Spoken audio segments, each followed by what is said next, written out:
నమస్తే అండి. యముడి వెంట పడి భర్త ప్రాణాలు తెచ్చుకుంది సతీ సావిత్రి.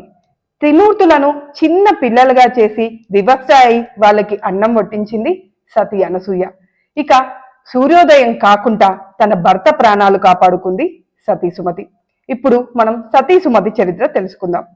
సతీ సుమతి చాలా రూపవతి, చాలా గుణవతి. సతీ సుమతి భర్త ప్రపంచంలో ఉన్న ప్రతి ఆడదానితోటి ఏదో ఒక విధమైన సంబంధం పెట్టుకునేవాడు. కానీ సతీ సుమతిని మాత్రం దగ్గరికి తీసుకునేవాడు కాదు.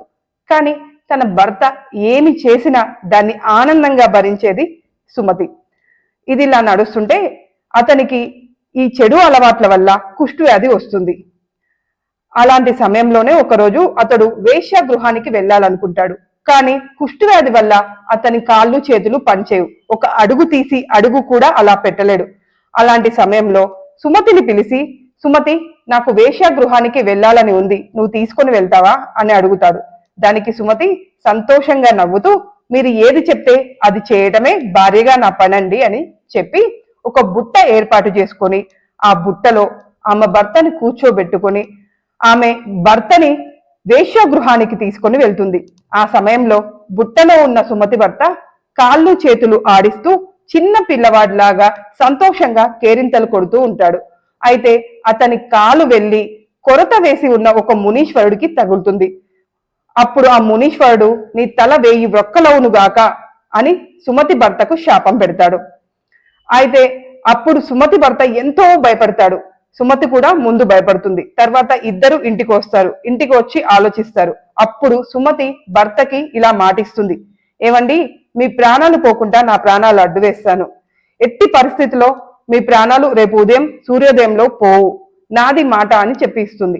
అప్పుడు మనసులో ఇలా తలుచుకుంటుంది, నేనే గనక నా భర్త చెప్పిన ప్రతి మాట వినేదాన్ని గనక అయ్యుంటే, నేనే గనక పతివ్రతని అయ్యుంటే సూర్యోదయం అగకుండును గాక, సూర్యోదయం కాకుండును గాక అని సూర్యుడికి చేతులడ్డు పెడుతుంది. ఆ విధంగా 24 గంటలు గడిచినా సూర్యోదయం కాదు, మరుసటి రోజైనా సూర్యోదయం కాదు. ముల్లోకాలు కంపించిపోతుంటాయి. ప్రాణులకు, పశుపక్షాదులకి సూర్యరశ్మి తగలక అన్ని వణికిపోతుంటాయి చలికి. అప్పుడు దేవతలందరూ సమావేశమై అసలు ఎందుకు సూర్యోదయం కావట్లేదు అని ఆలోచిస్తారు. అప్పుడు త్రిమూర్తులకి అర్థమవుతుంది, సతీ సుమతి పెట్టిన శాపం వల్ల సూర్యోదయం కావట్లేదు అని.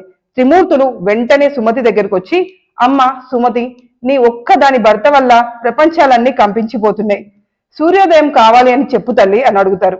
దానికి సుమతి, నా భర్తే లేనప్పుడు ఈ ప్రపంచం ఎటుపోతే నాకెందుకు, నా భర్త ప్రాణాలు కాపాడుతా అని మీరు మాటిస్తే నేను సూర్యోదయం కావాలి అని చెప్తా అని చెప్తుంది. అయితే వెంటనే త్రిమూర్తులు ఇలా చెప్తారు, తల్లి, మేము మాటిస్తున్నాం, నీ భర్త ప్రాణాలు ఎక్కడికి పోవు, సూర్యోదయం కావాలని చెప్పమ్మా అని చెప్తారు. వెంటనే సుమతి సూర్యోదయం అగునుగాక అని చెప్పగానే సూర్యోదయం అవుతుంది. వెంటనే సుమతి భర్త తల 1000 వ్రొక్కలవుతుంది. కానీ త్రిమూర్తులు ఇచ్చిన మాట ప్రకారం తిరిగి మళ్ళీ సుమతి భర్త పునర్జీవితుడు అవుతాడు.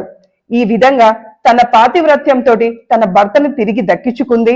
సూర్యుణ్ణి కొన్ని రోజుల వరకు ఉదయించకుండా చేసింది. అందువల్ల సతీ సుమతి, సతీ సావిత్రి, సతీ అనసూయ వాళ్ళ పక్కన నిలబడింది. ఎప్పటికీ సతీ సుమతి చరిత్ర ప్రతి ఒక్కరు తెలుసుకోవాల్సిన ఒక విషయంగా నిలిచిపోయింది.